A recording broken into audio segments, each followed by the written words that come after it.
Welcome to Let's Talk Red Hill, your source for the latest updates and insights on the Navy's progress at the Red Hill Bulk Fuel Storage Facility. This podcast is dedicated to keeping you informed, addressing your concerns, and sharing progress straight from the experts leading the way. Hey everyone, I'm Hannah Lehman. And I'm Rear Admiral Mark Williams. And we're excited to welcome you back to the Let's Talk Red Hill podcast. Today we'd like to share with you the progress we've made at Red Hill and the activities that will be coming up next. That's right, and from what I've seen on the NCTF website and app, the Navy has released over 40 articles on what the task force is and has been doing. So for those who maybe haven't kept up or would just like to know, can you keep us up to speed of what's going on right now and kind of what's been completed so far? Sure, yeah, so we're into 4 tanks essentially. So tanks 7 and 8, we have degassed and we continue to force air ventilate them, and they're undergoing the structural repairs necessary to enable the tank cleaning to occur.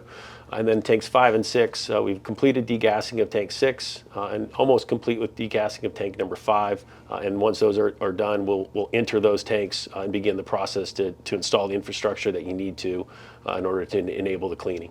Okay, and kind of to give a little bit more size, and we've got something next to us that's new, how big are these tanks and really how big of a task is this? I mean, they're enormous, right? It's really hard, I think, for folks to fathom. So we've got the scale model from a site standpoint, and that's the Aloha Tower. The Aloha Tower would fit inside each one of these tanks, including the spiral at the top, from top to bottom. So this is, each tank is 250 feet tall.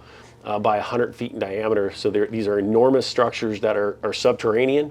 And when you're inside these things, it's almost at times disorienting because you'll be up on this catwalk looking down and you're 200 feet above the bottom, but you're also 300 feet below the surface, essentially. So it's quite an experience. But it's also speaks to why we go at the speed of safety and why there's so much care and detail taken into place in things like how we ventilate, how we keep them ventilated, all the structural repairs required to ensure that the workers are safety as they go through the process to clean these tanks. Yeah, I can see, if the audience can see these little white figurines we have down here that looks like it's at the bottom, and we've got a figurine up here. That's the scale size of what a person would look like in the tank. And that's probably the slightly off, but yeah, for the most part it is, they're enormous. Wow, that's so, I can't even think about how big that tank is. And what does cleaning look like for these tanks? Is it Dawn dish soap and a kitchen sponge, or what is the strategy? So these are what's called surfactant. So that's simple green mixture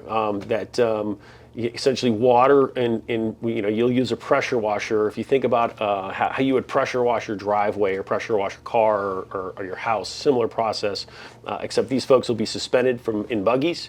Like a window washer on a high-rise would be, and they will spray and clean from top to bottom. And as we go through, there's quality verification, quality control in place to document and make sure that all the petroleum residuals are left. And at the end of all of this, we can confidently look at with the regulators that each one of these tanks has been rendered petroleum-free. Okay, so after we've done all of the cleaning, I would imagine there's some water, and I know there's sludge at the bottom of the tank. So where is that all going after the cleaning is done? Yeah, so the sludge is a little bit more of a manual process in the sense that folks will be lowered down and they scoop it into buckets. It's brought up, containerized, and then taken out of the facility down to the port, and then it's shipped off back to the mainland for disposal.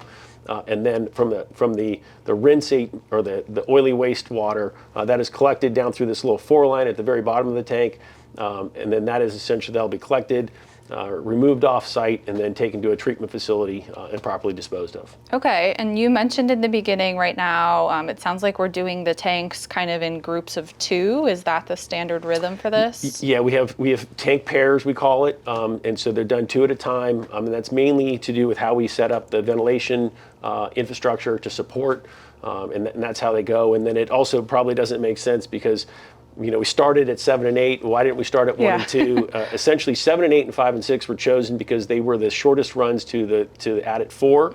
So from a proximity standpoint, and it gave us an opportunity to make impact early, and then so that we can capture any lessons learned, process improvements, and so forth early on in the process. And that's really why those 4 tanks were chosen. It just is really proximity to the ADIT 4 exit. Got it. And how many tanks again are there in total? So there's 20 tanks total, 14 that were in use at the time that we began defueling, so 14 that will go through this lengthy process to clean them. The other 6 will go through a process to also go back, re-verify what needs to be done, what needs to be re-cleaned in those, and as many of those have been out of service for quite some time. Wow, okay, that's great to know, and thank you for giving this update on tank cleaning and this beautiful model.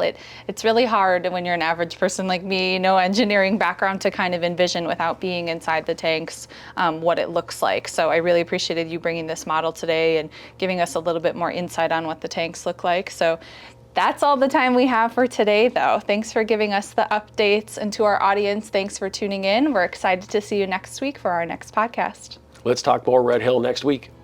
Mahalo for listening to Let's Talk Red Hill. Stay tuned for our next episode, and be sure to subscribe to stay up to date. Be sure to download the mobile app by searching NCTF Red Hill in the Apple Store or Google Play.